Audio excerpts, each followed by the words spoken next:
Assalamualaikum warahmatullahi wabarakatuh. Alhamdulillah wassalatu wassalamu ala Rasulillah wa ala alihi wa ashabihi wa man tabi'ahum bi ihsanin ila yaumiddin. Allahumma salli ala Muhammad wa ala alihi wa ashabihi wa man tabi'ahum bi ihsanin ila yaumiddin. Kaif halukunna? Bagaimana kabar kalian anak-anakku yang salihah? Semoga Allah Subhanahu wa taala merahmati kita semua dan memberikan kalian semangat di dalam menuntut ilmu walaupun kalian masih belajar melalui video-video yang Ustaz sajikan. Baik anak-anak yang saleh dirahmati Allah Subhanahu wa taala, insyaallah pada hari ini kita akan belajar seperti biasa ya. Tapi sebelumnya Ustaz akan menyampaikan tujuan daripada pembelajaran kita. Tujuan yang anak yang salihah dengan izin Allah Subhanahu wa taala, kemudian melalui pembelajaran ini kalian bisa mengetahui kisah kesabaran Imam Ahmad bin Hanbal. Ya, kisah Imam Ahmad bin Hanbal. Anak-anak yang salihah yang dirahmati Allah Subhanahu wa taala, dikisahkan ketika Al-Ma'mun, penguasa Bani Abbasiyah, memimpin kaum muslimin. Ia ketika itu berhasil dipengaruhi oleh kaum Mu'tazilah. Kaum Mu'tazilah ini adalah kaum yang sesat. Mereka merupakan kaum yang sesat yang mengedepankan akal daripada dalil. Menurut pandangan mereka, yaitu menurut pandangan Mu'tazilah, Al-Quran adalah makhluk. Maka menurut Ahlus Sunnah wal Jamaah ini salah. Ya. Yang betul adalah Al-Quran itu adalah kalamullah. Seandainya Al-Quran itu adalah makhluk, ya maka boleh kita baca dia di WC, kemudian di tempat-tempat yang kotor dan yang lain sebagainya. Akan tapi yang benar adalah bahwasanya Al-Quran adalah kalamullah atau firman Allah Subhanahu wa taala. Orang-orang Mu'tazilah ini memaksa Imam Ahmad mempengaruhi penguasa atau Al-Ma'mun, Al-Ma'mun supaya apa? Supaya dia memahami bahwasanya Al-Qur'an ini adalah makhluk dan menyuruh semua masyarakatnya atau yang dipimpinnya supaya bisa atau memahami bahwa Al-Qur'an itu adalah makhluk.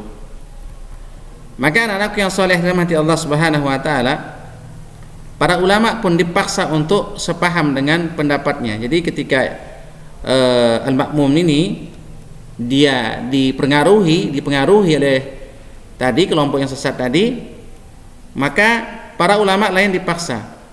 Dan di antara ulama yang dipaksa adalah Imam Ahmad, ya, rahimahullahu taala. Ya, Imam Ahmad salah satu ulama yang dipaksa untuk mengatakan bahwasanya Al-Qur'an itu adalah makhluk. Kita ketahui bahwasanya Imam Ahmad adalah imam yang sangat terkenal, ya, yang sampai sekarang mazhabnya masih dipakai oleh kaum muslimin. Akan tapi beliau dengan tegas mengatakan bahwa Al-Quran adalah kalamullah, bukan makhluk. Al-Quran adalah firman Allah Subhanahu wa taala, bukan makhluk.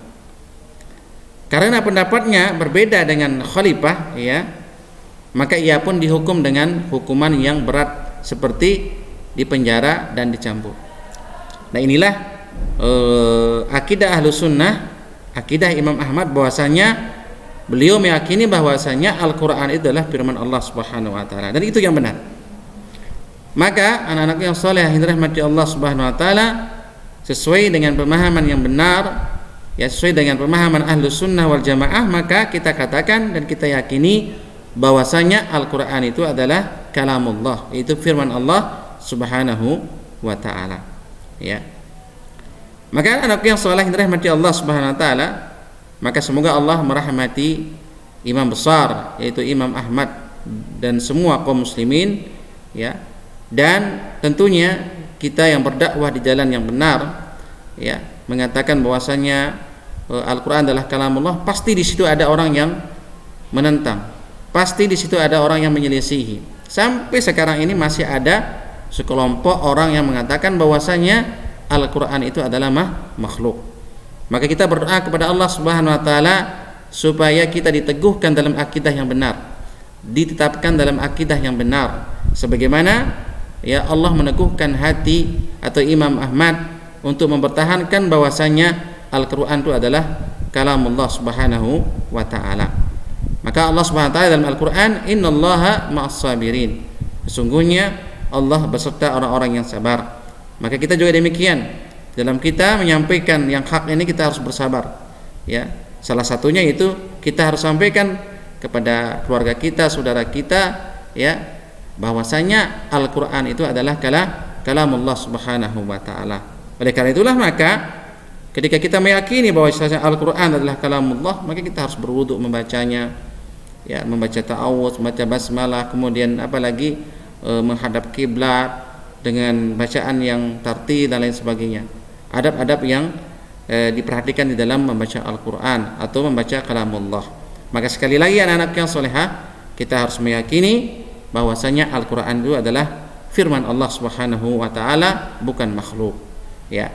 Anak-anak yang soleh yang dirahmati Allah Subhanahu wa taala, maka dari itu Ustaz mengharapkan kalian murjaah pelajaran di rumah, ya.